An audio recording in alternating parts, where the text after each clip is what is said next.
Yamadofo nyina kwaba ebe ADUMASA TV eso. Ene yedomo boremu ewo akwam. Enrada ena ode no ho kwafo akoto Akwamuhene ebepiemu ewo manhia fikesim na nyina eye nyina ye nimbriche kese abo Asantehene na Asantehemaa'S na makonodu yi adomoto so miensa krakoye no. Yewragusoa wo fitiemu a woje enchia efradofo ene ejamfo honom. Enra ena mpanifo ebepiemu o kotokofim na womo enantesie nyina na ya konsem ena womode eba na ansa na no yenkoi na yenkohwe branch ame da mpanifo yi edi akire ene womo nantesie busa kwaso no yenkotie mra yeba akom ebedom suko yeba sisia odin ho ka fa kutu alakosu ne sa promine da mo dura o sre pa ma wa ba de chewu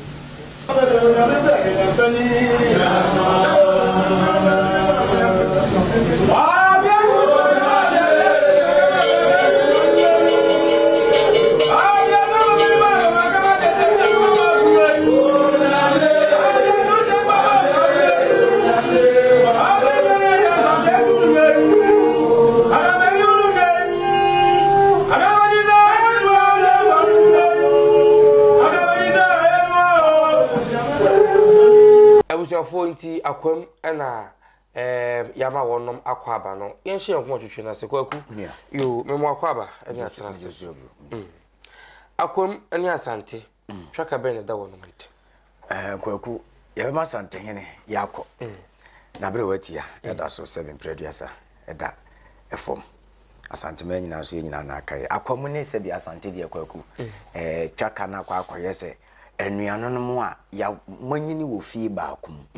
wati ase na mu nyina woni mu hono maboa mu ho saa ba beduru baabi na wo yakogina ne baabi na wo yakogina ne baabi na obi ebo ne bera Asantehene komi enuafo enkanisa dinti ombe ye enuafo ne se won se Akwam empire no wono na ne ho de ne papa Akwam dia warriors atin se obi a woni Akwam bia obi a wati Akwam hisu bia bu nsa Akwam omo yakofo okay omo sebi omani edene Akwamufuo enti abra ye the only di Akwamufuo firi Mali empire don be PM wo ha no agen kokobo on elidi omo de omo firi Mali empire mo be PM wo ye sebi mpreduasa akonso be akonso mbo wo ne mpatem ho nyina no omba be duru oman Ghana mu ne die agen kokobo firi mo no ansa sasreku na sebi obe lidi eye Akwamufuo no edo mo ba Asante okay enti during ansa sasreku time no what you say 1734 honom no ono ene de what say Akwam ebeka Asante ho okay abra na 7 previous asa time no na Akwam akon age eye ga achem ena akuapem okay na Akwam akon age sansa ni nyina okay nti later on no mu nyina abedi wo mu no mu firi wo mase no mu ye dai omokọ ba ansa sasere ku time ne de ono de obaye ne say obabe the connection between the Akwamu and the Asantes and no obaye so times na ye yiru na say tu kotoko he no di kan ne breso what you say and sa time no ansa sasere ku ni yiru na say tu kotoko he ne e na se bi mpreduase be kan say apam no be gina wo mu so ma Akwamu ni Asante ne be ye kese what you say se bi se ka Akwamu abeka kumawu ni asumenya sanso mu nyina ya aduana wate ase aduanafo Akwamfo nyina ya aduanafo wona edi akonya ni nyina ya aduanafo yewura wode no ho chiri kusi ntrama ye sumenya ma hene akwakoye dai akwakosra no omokoye nyina omu nyina edi nkomo ye ma yehu sa Asantehene se bi brothers sumenya kwaye aduanafo kwaye da hanom no aye fe na Asantehene kwaye no omo da so kaile na ma yehu sa mpa Akwamu ni Asante ya de baako okay and Akwam enso ne doma ntafo doma na epani wate ase okay amane ni amamre mu no Akwamu ni doma omo ye ntafo doma na ya ni doma ya de bia wototo ayampia ba fie doma ya wona epani na Akwamu ye kakra nanso se bi wiase ye won ntafo akwaku bia na nadwene omanim be se ba omadwen de ense da enti Akwamuhene de wono no abre bia obeba bia no woso Akwamuhene bi obeba bia betena sa akonya no so bia no e woso hunu se woni Asante de odo ewo mu ntem no ntokwa ntetemo ntem wo Asante nya ntokwa no mata de one ne ko be support ne nipa one ne ko Akwam fise sa na mo de Asante nya ntokwa ne no mata de one ne ko sa Akwam ne ye firi one ne ye firi be support Asante ene na akọ fight nipa kro enti Akwamuhene Asante de bond ne free ye na o say to di kan so ene na ansasa seku ono obeje Akwamuman no na mfansa akomade hye aduanafo e wa Akwamu free mali ni ayi ba ye nyina no obeje omu free omu nsem free ye na agen kokobon nsem no ansasa seku penso no ono na be build the connection between Akwamu ene Asante no ono na be build sade no oja ho ye dai ekoye enti yeru na ase tutu awasa abayi no e wo sa apama na da ansasa seku ene ose tutu na odi kan entem no wasa be hye mu kena no kwasem awoso be yesa ni ma no ti Akwamuhene Asante de ubisa ya ti so be hye no nso awu se ye kumawu ayi berima asumadi sachi ye kumawu man hene no nya ne ba bi ko ye ne doti ye wo ye seven brothers kumawu kromu no enkrofo miensa bi na hu se no mo te ba bi faako okay do na bom pata so ye aduan na wo baaye agogo ye aduan na ono nso baaye nanso nipa miensa bi ana omo de omo tada sina yi ne ho paaye Akwamuman hene wo de ne ho kwafo akoto berima asafo twene bu akodua wo de ne ho wo kire kusi seven brothers Suminya man hene sa nua no miensa na tie yi paso a na omo ye berima asumadi sachi kumawu man hene doti yi enti kom ene Asante de free se he omo be ko je nsase na hye wo mase ansase no so be de wo ho ya chem akuapem ne Gan state ni wona keka ho nyina be de omo free Akwamu na se no wo mo ni Asante connection omo be ode ye no Asante ewe wo obeboa seven previous Asante ma na ye den ekoye 1872 Asante ewe wo na Akwamu ye den count ye na no say you to odi kan penso ye na ansase se ku time de aha asrafo be ya hasa ebre no ma ne de kokon to no de wo hu Asante se ni nua omo ye nuafo na nso akwese obi a tukotena ana de omo ye den enso koye na omo so akopie ho no no enti wo be ha ba bia akoso mo sisi ya no agen kokobo ene beje sa bia ho nyina Kwame Nkrumah time ene obeye den obetu omo ba Adome bridge sere ho no ene ode ho no no agen kokobo bia one fe wa agena no aya akoso mo sisi e bati ase ti bia akoso bo sisi ya no eye part of Akwamu land ena akoso mo ye den esi so nti sa Akwamu ne Asante de kwaku Akwamu Asante mema eye nuafo a se bi omo hwere wo mo maame eno mu nyina ye omo adwen se ombe ye yi no abom eno omo ye yo modern ho kwa fokoto so de ne de to so na kwa ne ba kwa e fe ne se wo se de Asante ne ma na sa pepe ena Akwamu ne nyom ne sani ma na fe pa se de de kwadwom temjeje yewura so yewura tena wa Akwamu ba so hwe ya kwadwom enti bia ense ono kwa se tubi yewura so tibi yesre musuo osaya na yesu no Akwamuhene so baaye no onso asole so gina onso to kwadwom no onso ye de tubi de je se nuafo amane ne amamre no omo nto ntwene ye eda so wo abusafo yenkonkotie model ho kofo koto ne nsem ode to dwa no bi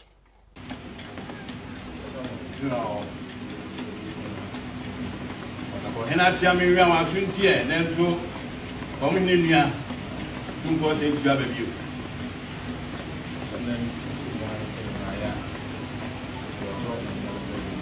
se enne ohu odene ho kwa fakoto a otoso miensa ene apema nwa ha na yodo na ode be bodum Akwamuhene se Akwamuhene Asante enye epititi a wo pema eyeyi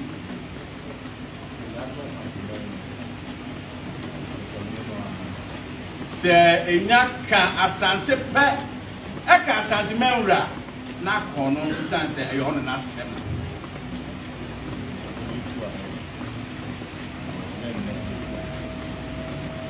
bianna yewu ha no enye na shase ena sebi enye afre nso na shase epitete dia ne nananom ne mpayin sama wadu jan wo Akwamu ku akase ho no oba ya oba betu aso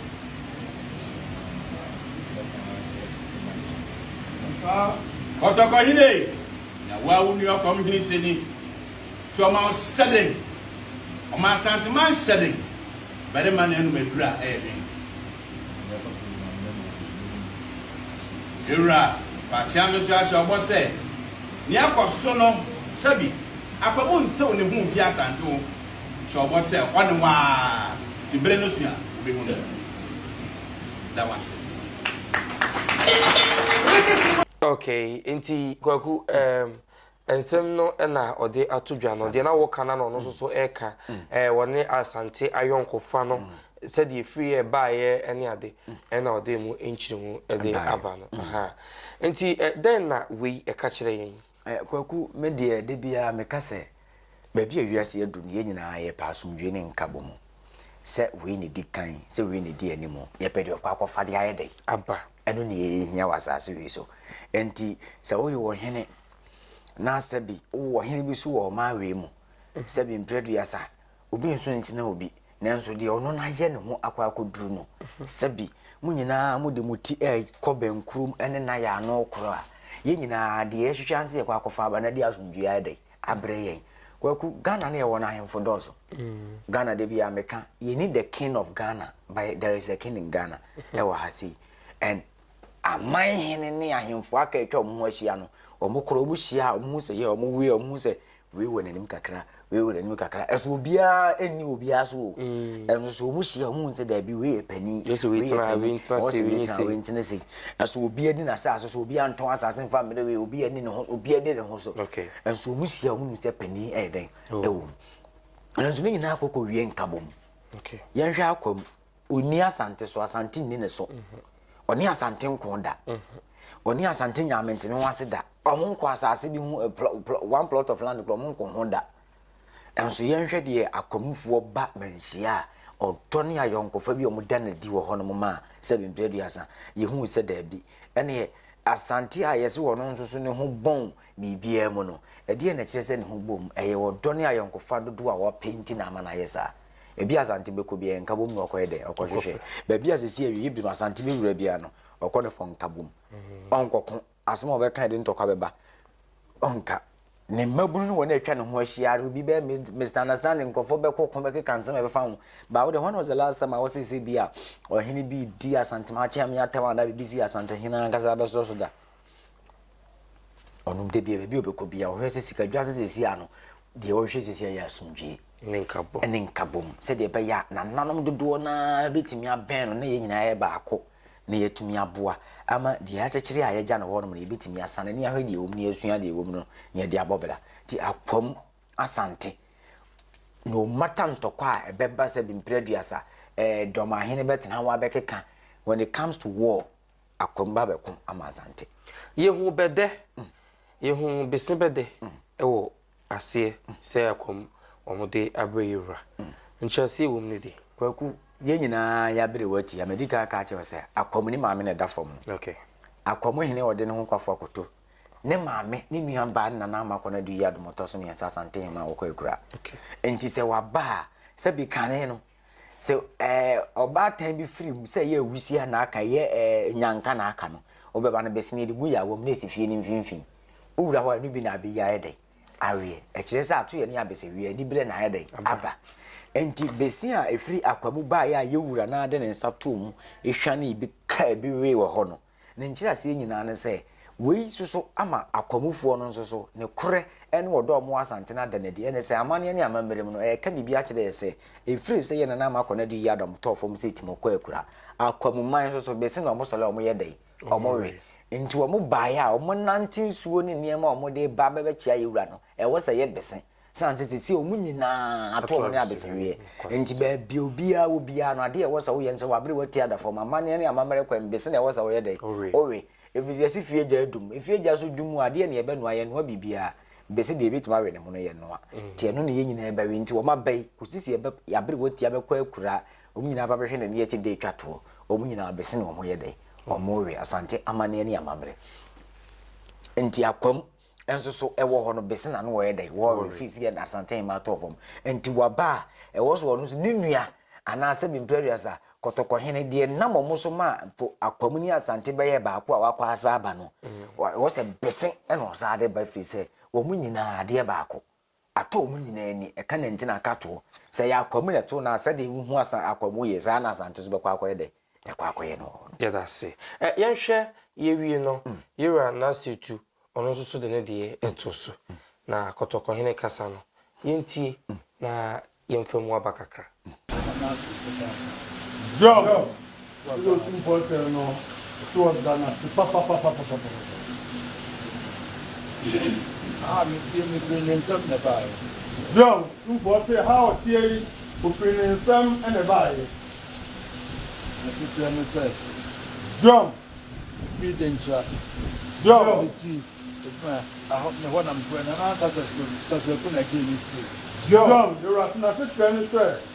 When the bro feeding trap. Go feed the man. No one will call you, and I am such a cool and a soul. On a day of time. So, you are so or no, so the rule to a woman and a gin not tonight. I now will be gone for a Wukuba or young microphone or woman. I got some man and that's it. Don't know what my perform a bit now. Good job, a quite, and with that way. And So, I didn't popping time was one for me, brother. so, you are so kind in real fee. Which are the quiet and noon and with no way doing in a night a kind of do. You park him and out in the car and home set on Panama. Oh, by him in your apartment, my home. So, you are so by when you acquire my own myself. Or thank my papa. I say I was saying Quaba. And so, Nadia, I read one at the issue. So, you are saying to there, I will hold this much same I get free what met me about. You are saying way before, what's your father's now? I dear training. If you hear through, you feel you are best out and rather enough for him, mother. I was anti way and you are not to so at the tuja. Now, what can sim be? Ya watch us say, what shall Akwamuhene Asante, said the Udika kind of sanity. Now, buy and untuming call Akwam, no chance in the riot day, and feel until Brepem Roboko, Yamian cra, Abrewa, in we. Nancy to trust ma or the 2 a j. Usum say. Kwaku medical kajo say jena na say zu anu odin kan enene ansa saseku wode no ho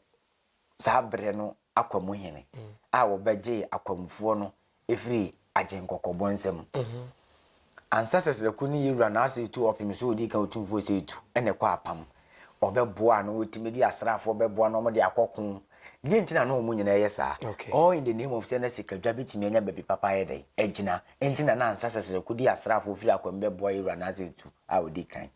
enti yura na asetu tu otoso mienu asa aba woye ababiu e wo se apam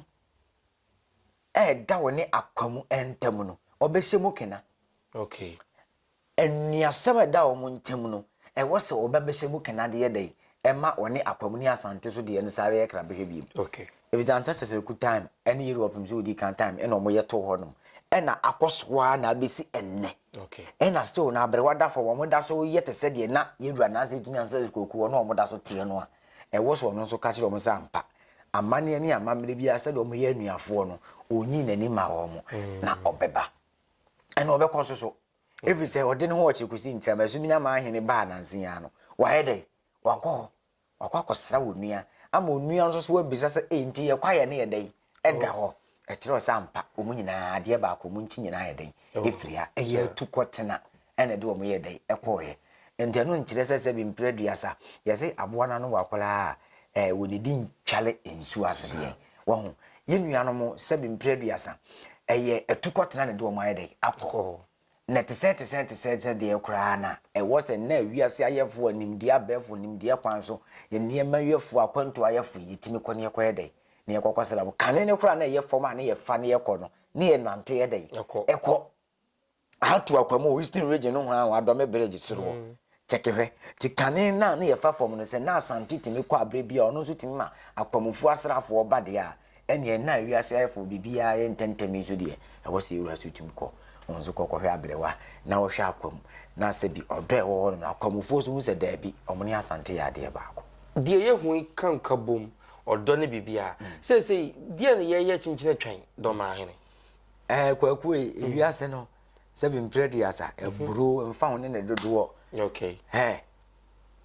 emfa ho ne nkate a obetu asi wo obehwie asi wo na ufafa machine obeyi na baako enye yeden ewum ewie bremu ye nkabom ne yehwehwe enti se wo so betena wo na dem da nyina wo de akoye ntokwa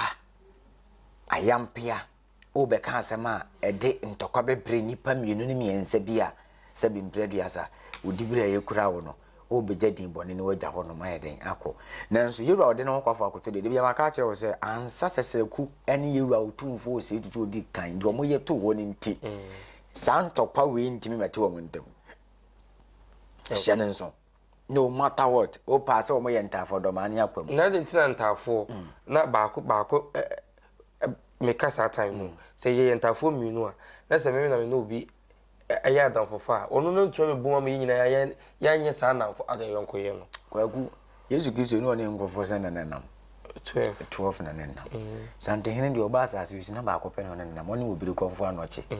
Asantehene oba asase wi so konfo anoche nkwa no benya ne se yonko na ne Yesu Kristo asuafo yedu eso ba akọ ye den eyi ni maaye se obefa enamfo kuma bi ne wanya papa ye den ewom se ne se obefa dodo na mum de anye bebrebe ababe ha wadwene kwaku se ye befa akwam ye benya asomdwie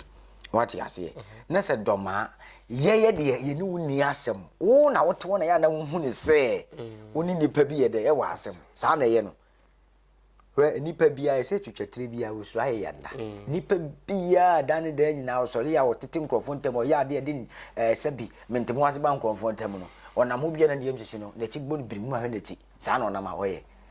eye wo na wote na wo dwene ne wasusu bibi na hu ne se wo ka bibi a wo di benya bibi nti na wo ye bibi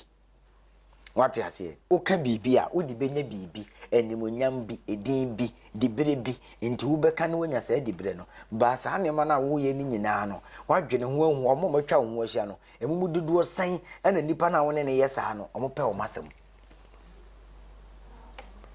one sebi mpredua sa asante twen epem so omefa wo dama omefa wo simpoa ometu good odoma emfa me ya asante yi o ma do ma mejeje tax won fa me ya Asantehene KJT market nya do ma tax na editu ya yedi siye KJT Dubai nya do ma tax na yedi yede yedi siye nti e woni ma bi wo honom na se wo ya huni se eye enibre ahomaso ene ebia ni ntan bi na wo tan nipa ne keke onso obitimi tan obitimi do to tan kru e mo tan on pe wasem anytime bi obeya ade a ena obi so betima ba beya ade a edin obeji nti no betima pa nipa bi anim guase nanso nipa na waye wa adwen se bi a woni na etwe no ba bi a waduru no 7 previous anza na obeduru ho no no na a generation to come ADUMASA TV say ena akomfo ebepi mu men chef kesi no ho ama ne bo ene ho adusua kakra esi ete de osusu nim no yisua de na watwro e de ato comment section hono e de ama me Facebook ADUMASA online YouTube nso eye ADUMASA TV ye de musi hanom kwaku be dia ko na be ka me ho ene me din dia tesem hene kwaku ye be san ye hia biom ye ba mommo ene hwa enyado akra ho